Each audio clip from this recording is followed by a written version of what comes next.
What's going on, Packers fans? Aaron Nagler here, Cheesehead TV, joined by a very special guest, a former Packers safety and now, unfortunately, an analyst for the Bears. He talks about the Bears all the time on the radio, but today he's going to be talking about the Bears and the Green Bay Packers. Matt Bowen, how the hell are you, man? I'm doing great, Aaron. How are you? You know, I'm hanging in there. It was lovely to have such a festive holiday weekend. The Packers with a big win, then, of course, followed by the Bears with their big win over the Eagles, setting up something we have not seen a whole hell of a lot here in the NFC North. That's late season games between the Packers and Bears that really matter. I mean, that alone has me excited. These are two teams that are both playing pretty darn well. I agree. And you have to look at, the entire landscape of the NFC right now. True. The Rams coming off an upset loss to Carolina. What Philly's doing right now, lacking an offensive identity, not playing great defensive football. They can't get Saquon going. So if you look at it right now, Detroit, the team you guys just played. Yep. Tell me a team right now in the NFC who is in control of everything. There isn't one. So this, in my opinion, is a humongous game because one for the division, obviously we know that, but also playoff seeding if both teams make it to the playoffs. And to find out who the real football teams are. And I've always said, this to go back to when I was a player, once Thanksgiving starts, that's when real separation begins. Yep. Big time. And you hear it too. I live here in Chicago. Right now, they're ready to play on a parade on LaSalle Street. Right. All right, yes. They are. And look, the Bears are playing good football. Ben Johnson has done an excellent job coaching this football team. I think the hire of Dennis Allen was one of the most underrated moves of the offseason. Considering what they're doing on the defensive side of the ball, the way they're taking the ball away at such a high rate right now. But you have to look at the remaining stretch. You got Green Bay, Cleveland, who you guys know, tough defense. Tough defense, no doubt. Right? Then you got Green Bay at home again. Then you got San Francisco. Then you got Detroit. So you want to talk about finding out what type of football team you have. This is the stretch for Chicago. It really is. And this starts Sunday at Lambeau. Yeah, and looking at the two games that these teams just played, it's interesting.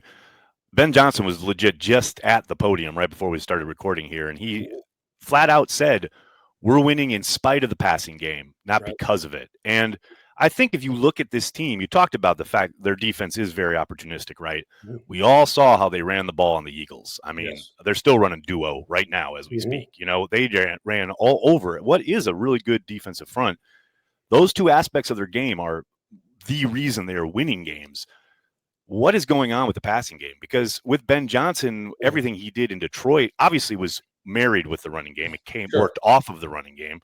But it sure feels like that part of the equation is a bit disjointed and might be something that Jeff Hafley can take advantage of. Yeah, I agree. And right now what you're seeing with Caleb Williams, second year in the NFL, you still get the splash plays. He made another great throw late in that football game against the Eagles. So really, throughout this winning streak and the way they've been playing football this season, you look at the third and fourth quarters.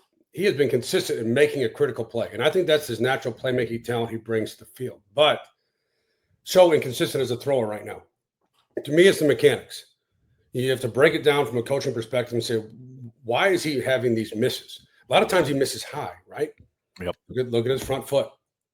We're talking basic here, right? Front foot not pointed to the target. If your front foot is not pointed to the target, what happens? You overstride the ball sails. I think too often if you go through his tape, Aaron, especially on deep out cuts or deep 7 routes, corner routes, he's aiming too big. And again, it's basic stuff. You're aim smaller, right? But it's really the misses. It's the ball location, more so ball location than accuracy. I've always said, Aaron, accuracy is the process of completing the throw. That's for high school kids. In the NFL, it's about ball location, right? Delivering a runner's ball on a crosser or an in-breaker. So it's a catch and run, get up the field. Keep it going, right? If you have a 7 route the corner over the top, it's throwing a back shoulder ball, right? The location means everything. And I think that's the thing missing right now with Caleb is that consistent location. Now, where he's been better, Aaron, under center play action. Okay, now why does that work? And I can tell you this as a high school coach. It is so hard for me to teach young quarterbacks to play in the shotgun in terms of the footwork. Because every young quarterback gets the football and they have different footwork when they come out of it. They don't really know what 3 and 5 step is in the shotgun. Right. They don't really get to 7 step in high school level. When you're under center, everything is defined for you. So when you show off the run action, you show that football and you get back in that ball carrier's position. When you hit the back foot, Aaron, that ball's out, right? It's 1 to 2 or check down. That's it. 1-2 check down and it's out. Caleb has been much more rhythmic as a thrower when Ben Johnson has really defined it for him. And that's okay to do with a young quarterback.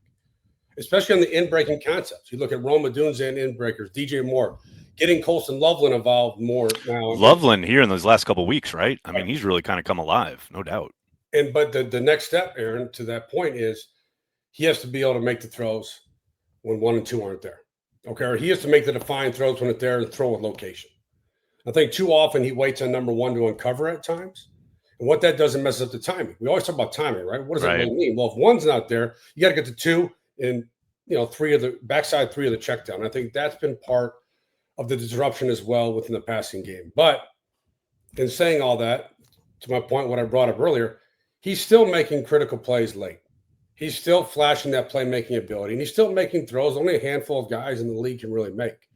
It just comes down to his development under Ben Johnson. I think we forget, and I'm guilty of this too, is that we forget this is a young quarterback with a new head coach. Oh, yeah. New play caller. And we expect everything to be perfect, and it's not perfect yet. But you can see the flashes, and you say, you know what? If they can get the timing and rhythm down, now this kid could be really special. The thing is, too, when you talk about the rhythm and working play action, that trust that you have to have when you turn your back to the defense, right? His offensive line, the way they have retooled this offensive line over the course of the last offseason, and their vision has certainly seemingly come to fruition, right? As far as he's got time. Like, yes, he's missing more due to, like, some kind of technique thing rather than he's being hurried in the pocket or there's a pressure getting to him. Like, his protection has been good. And, of course, they are running the ball well. They stay ahead of the sticks. And that's where I wanted to get your opinion as far as how you think Ben Johnson approaches this game. I mean, he just, like I said, he just flat out said the passing game needs work, needs refinement, needs to be better. But we know, he had that little quip about Matt LaFleur. I know he wants to go in there and make a point. And I suspect it's going to be a case of him having to fight his desire to light it up a little bit, maybe call some trick plays, etc., which has been his history.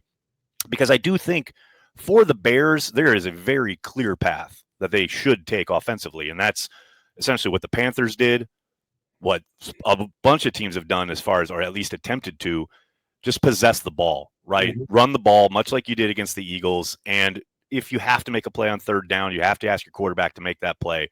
You feel comfortable finding something in a short yardage situation. Right. But I think if this is a game where Williams drops back 30 plus times, that's Jeff Hafley. That's a win for Hafley. Yeah, I think so too. I agree 100%, Aaron. I think what the first thing you're going to see is a lot of 2 tight end personnel. They've been doing a lot with Loveland and Cole Kmet, both in the pass and the run game. But I think if you saw last week how they use their tight ends in the run game, a lot of misdirection pre-snap, right?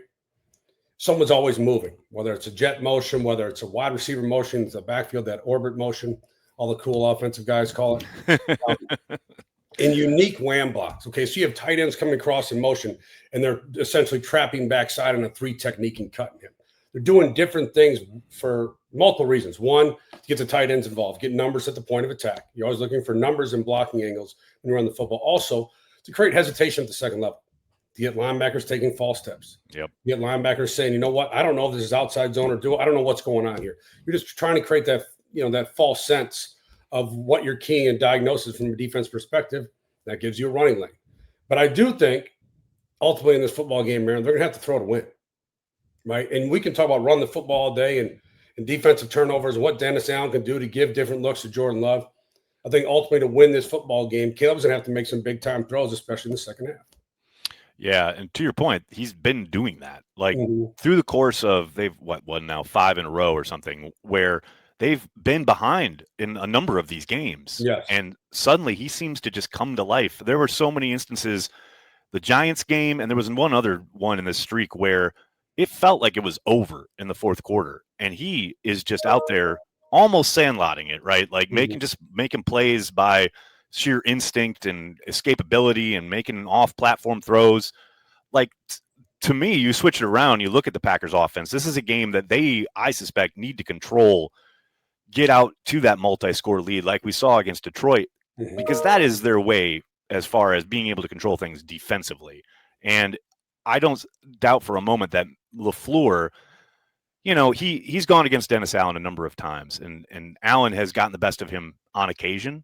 But Matt's also shown, especially just in this last game against the Lions, he's got a lot of stuff that he can kind of reach into his bag as far as man beaters, right? And we know Dennis Allen loves to play, maybe not as much as man as the Detroit Lions do, but that is certainly something where that chess match is going to be really interesting because, like I said, these two have got a very kind of fun history against each other.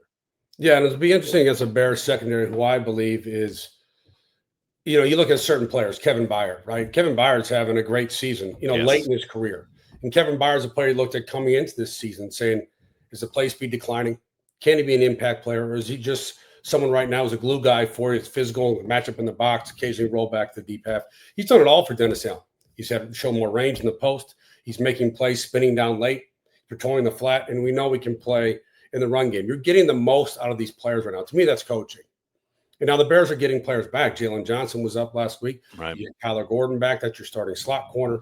So they are getting more pieces back, and that is going to be the matchup. If they do play more man, and one of the matchups I want to watch is a player who I think is emerging now, and you're seeing much more from is Christian Watson.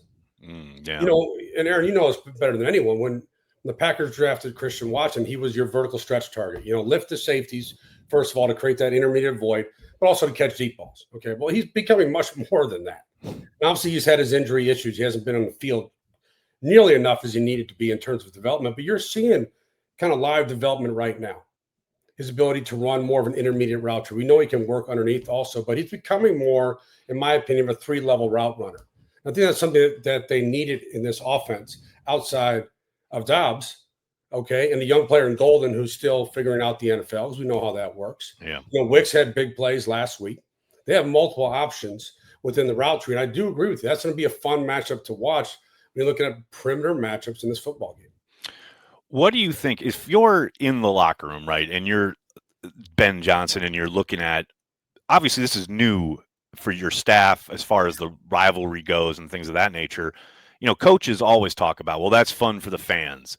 But it feels like the way Ben Johnson has gotten so kind of automatically ingrained with the franchise, certainly with the city, the whole thing, taking his shirt off for free hot dogs, all of this. Do you think he leans on that just a little bit this week? Because it does feel like he's not an antiseptic guy. He's not sitting here going, it's just another game. He's certainly not sitting there saying, well, the Packers game doesn't matter. It feels like that's something that he might lean into. I think he does, because I heard it from Mike Sherman when I was in Green Bay. I mean, we heard it all week, Bears-Packers week, how important it was. I remember when we beat the Bears, Monday night game in Champaign. We played at the University of Illinois. All-timer. Yeah. Hell yeah. When Favre boot left and hit driver, that was kind of the game right there. But my favorite game ever, regular season game, just because it's Bears-Packers, I've always said that was like playing against my childhood. And after the game, we're in the locker room, that little locker room at U of I. Right. And the guys are just, it was businesslike, because I think we handled the football team that night. And Coach Sherman looked at us and he was like, what's wrong with you guys? You just beat the Chicago Bears on Monday Night Football. So, yes, I do think Ben Johnson is going to talk like I would as a coach. I try to get as much juice going throughout the week of practice, understanding where I have to cap that energy level to be ready for Sunday. But that would be my message the entire week. It's not just making a play for the NFC North. It's doing it against the Green Bay Packers. And this is the closest it gets to a college rivalry. As close as it gets to a big rivalry on Friday nights. No doubt. This, in my opinion, and obviously you and I are biased because we grew up around Green Bay and Chicago football. Right. But this is the best rivalry in the National Football League. So it should have more in terms of the energy you create, the message you deliver out throughout the week, and explaining to your players that you're not playing the Jaguars. You're not the Jaguars, right? Right. There's a different feel to it. Yeah. And plus, it's the late game. I've always said, if you get past Thanksgiving, you're playing in the late game. It's basically a night game. It just feels different. It feels different. That's so true, too, because by halftime, it's dark out, right? Or it's getting dark. It's almost night.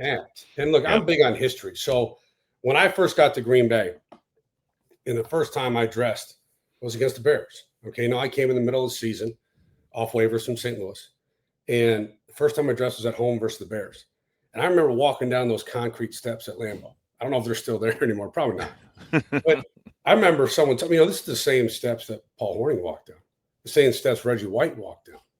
And you're playing the, Chicago Bears. I mean, to me, that's football history. It means more. And the crazy part is it's been so rare where these two teams playing this late in the season has mattered for both teams. It's been predominantly the Packers, but there have also been years where the Bears have been on the upswing and the Packers have been kind of in a down part of their kind of trajectory. It's just rare, so rare. I remember talking to somebody, I can't remember who it was, who used to cover the team and went on, covers the NFL, etc. But they said, one of the reasons people gravitate towards, this was a couple of years ago, like the Steelers-Ravens stuff, or some of the other rivalries, is because those teams have had so many games in the postseason or late in the season that matter for both teams. And that has been really rare. I am really interested to see what that kind of dynamic plays out, not just in this game, but they face off again in 2 weeks, right? And the fact that both of those games, regardless of what happens on Sunday, both of those games are going to be incredibly important. Man, that is, it's fun. This is great. It's just what football should be. But I do wonder, like, if that, anybody gets caught up in that emotion. You talked about it, like having to put a cap on it. Man, we've seen how many times of dumb penalties, guys getting way too excited or maybe doing something kind of stupid post play, either jawing or hitting somebody, whatever. That's the kind of thing where, it's a balancing act, but I do think it can feed you as a player and as a coach. Yeah, to your point, you use the word cap. You do have to know when to cap, especially as a football player and it's this simple, pregame warm-ups. Okay, you can't get too juiced up in warm-ups. You can't have your heart rate go up in warm-ups. Or the first series. You play in a big football game, and players are guilty of this thing. Well, it's cold out. It's not gonna no, it doesn't matter. Right. You go through that first series, you're gassed, right? Because you're so emotionally drawn into this matchup. Yeah. And then what happens when you're gassed? Then you have mental mistakes and your technique is poor. Then you stand up straight in your back pedal. All those things come into play. So from a player perspective also, managing the first half of the first quarter, okay, and being even if you make a tremendous play, being even so you have more energy to make it through an entire football game. Yeah, that's something that I think we've heard a couple of people talk about. I remember Aaron Rodgers used to talk about it quite a bit, especially being on the road. And again, I think for both of these teams, both this Sunday and then in 2 weeks from now, managing that initial surge of energy, both from your team and your teammates and the opponent, but also the crowd. Lambeau is going to be very loud, and as will Soldier Field, and those fans, certainly it probably means more to the people in the crowd than it does the guys on the field, even though there's no shade to them. But man, we know Packers, Bears, like these two fan bases, especially if you're online, if you're anywhere near Twitter or social media, that this is not quite the Super Bowl, but man, it is bragging rights for the rest of the year. And the fact that they had to wait this long into the season to get to these games only kind of heightens that. Yeah, and it kind of worked out perfectly, right? Because Green Bay played one of their best games, in my opinion, this Thursday on the road, short week in Detroit against a good football team. The Bears just beat the Philadelphia Eagles on another island game that everyone in America watched. It's defending Super Bowl champs on the road. To me, it's come at the right time to see what these two teams can do when they face off. More so for me, it's from the Bears' perspective. I want to see, and I'm not discounting any win they had, but to go up to Lambeau in December is different. It just is. Truly. Very much so. And it's not, and the other thing about it is the matchup perspective is the Green Bay coaches know Ben Johnson. This isn't a brand new coach, a coordinator from college, something like that. This is who can outcoach each other when you know each other very well. I've always looked at that perspective in NFL matchups because, one, there's only so much you can do with 11 players in the field, right? You're not going to recreate football no matter what Twitter tells you. Right. Every Monday, Twitter tells me you can recreate football. Right. But, right. Who can out-scheme each other throughout the course of a football game? Who can have the right call in critical moments? And overall, who has prepared their team to execute those plays in critical moments? Well, one of the things, too, that I remember from last year, you're talking about matchups and critical moments. One of the things that Ben Johnson did do very, very well, especially the game in Detroit, was take advantage of Hafley's pressure packages. Like there were so many times where Jeff Hafley was sending pressure, and I don't know if it's a call at the line. I don't know if it was the call due to tendencies and knowing what Hafley was going to do. But there were so many instances on third downs in particular where Hafley would call a pressure and Johnson would have some kind of slip screen or wide receiver screen or quick smoke and got to almost to the down, got a first down every time. I have to suspect if you're Hafley and you're looking at this team, we just talked about how the passing game has been inconsistent, right? But man, this is not a game where I think you'll see much pressure from Hafley, especially as it goes along. Maybe initially to try and get after a young quarterback, etc. But I just think that Johnson in particular, man, on these third down screens, his timing of them and knowing when to call them is uncanny. And if I'm a defensive coordinator, I'm thinking, all right, let's just keep it all in front of us. Right. And to your point, if they do bring pressure early, the player you have to watch there, in my opinion, is DJ Moore. If you're talking about wide receiver screens, the smoke routes, getting the ball out quickly, to me, it's DJ in terms of what he can do after the catch. Now, a player I think that's emerging in Chicago that could play a role again on Sunday, Luther Burden. Okay, the rookie out of Missouri. Yep, they're starting to hit him, aren't they? And I can go back to his high school tape because I watched it when he was at East St. Louis. Okay, you talk about phenomenal talent, electric ability after the catch. That's what he is. And you're seeing it more as they're getting him involved in screens, on jets. I use the term manufactured touches, scheme touches, whatever you want to call it. You have a section on your call sheet that should read, get the ball to Luther, right? And it should have 4 to 5 plays there based on formations you like and tendencies you like to get the football in his hands. And if we do see pressure early, I think those are 2 immediate answers from Ben Johnson is DJ Moore and Luther Burden in terms of getting the ball on the perimeter away from pressure. Yeah, that would make all the sense in the world. Like I said, Ben Johnson had just an unbelievably uncanny ability to have answers for his quarterback whenever pressure presented itself last year. Matt, I could talk to you all day, and I will undoubtedly talk to you again at some point. Really appreciate the time, man. And if you have anything that people should know about, anything you want to promote, let them know where they can listen to you, where they can find your work, anything like that. Well, I got a good piece coming up this week on ESPN. I do it every year. It's my annual, I haven't counted them yet. I think it's 100. My annual top 100 best skills, okay, or best traits in the NFL. I go through every position, quarterback through defensive back. And it's different things. It's best pocket poise, best scrambler. On the offensive line, it's the best tone setter. So I try to mix it up. And I start making stuff up as I go along because I want to get a lot of names in there. And a lot of different players, a lot of different traits. So that's coming out middle of this week on ESPN. We got some Green Bay Packers in there. That's why I brought it up. There you go. I'll be on here in Chicago every week. I'm on 670 The Score, talking Bears, NFL on Tuesdays. The rest of the time, I'll have my stuff on ESPN and not as active as I used to be on Twitter. I'll be honest. That's understandable, sir. Yeah, very understandable. I did wait before I let you go. I also wanted to bring up something that I saw a clip of from one of your radio appearances. Dude, I absolutely love this. When you were talking about, for those that don't know, Matt coaches high school ball, has for quite some time now. The bit where you talked about the playoffs, right? And this being the end of some guys' high school careers, and the fact that winning that game would mean 7 more days with these young men. Dude, I had never thought of it that way. If you could kind of let people know what you're talking about there, because as someone who played high school football, there was that moment where I never played football again, but I didn't recognize it when it happened, right? And I wish I'd had a coach who did and said something exactly like you said. So my point of that is this: it's much different than what we're talking about, right? Bears, Packers. That is the business of winning on Sundays, right? Let's be honest. If Matt LaFleur goes to playoffs and loses a game, it's not good enough. It's not. We all know that. Right. Yeah, Ben Johnson goes to playoffs and wins a game. That's probably a pretty successful season. Everyone's different, right? Where you are as a coach. But I've always said with high school football, and I've been a part of 4 state title teams at IC Catholic. But having that one goal at the high school level of just winning a state championship to me is very hollow. I use that word because it's not really about winning a state championship. If you win a state championship where we were, you got 2 more weeks. Okay, so I'm looking for 2 more weeks to coach these kids. For 2 more weeks, now that I'm coaching my son, Grant, who's a sophomore, to play with the seniors that he absolutely looks up to, that he wants to be around consistently because they're role model kids, high character kids. They make him a better football player. And during that game, one of the reasons I thought about, we were playing Byron, the state quarterfinals. So we had a really successful season. Won 2 football playoffs games, got knocked out by the state champs in the state quarters. And we're on the road at Byron, which is about an hour and a half from here out west.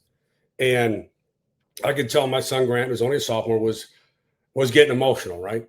because the game was a couple minutes left and we weren't going to win the football game. So I got a sub in for him. I brought him over to the sidelines. I said, look, this is how sports work. We didn't win today. I mean, we didn't play well enough to win. And I took the blame. You always do as a high school coach. It's me. It's not the kids. Never. It's the coach when you lose a football game. When you win, it's the kids. Lose a football game as coach, you have to be willing to stay there and say, I didn't do well enough. And I didn't. I told Grant that I didn't do well enough today. I didn't get us ready enough. But you know what? We got 3 extra weeks. Okay, we earned 3 weeks in the state football playoffs that we wouldn't have had if we didn't do our job in the regular season. So every week in the state playoffs, I always tell the kids, let's get 7 more days. So that's what you're playing for. It's not really the state quarters, the second round, the state semis. If you do make it downstate to Bloomington, that's an extra week, right? Right? Even if you win or lose, it's an extra week that you didn't have. I love it.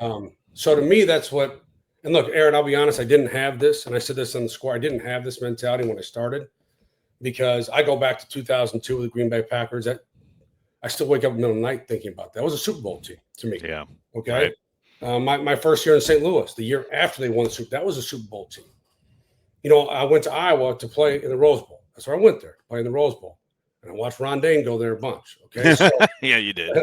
But I never got to that stage. And it really bothered me as a former athlete that something felt incomplete there. Right. So when I got to high school football, I remember telling the coaching staff, I have to win. I got to win. Okay. It just drove me. I have to win. But then once I started coaching, this didn't take long, a couple months. I realized, no, this isn't about winning. You're at a stage where developing kids. You're in. Not everyone's a star. So, Aaron, what are you giving the kid that's not a star? You give him a peer group. You give him direction. You give him time management, accountability. More important, you're giving him an experience that you cannot recreate in the classroom. And no disrespect, my wife's a high school teacher. My mom was a high school teacher. Mm-hmm. My sister-in-law, my brother-in-law, they're all teachers.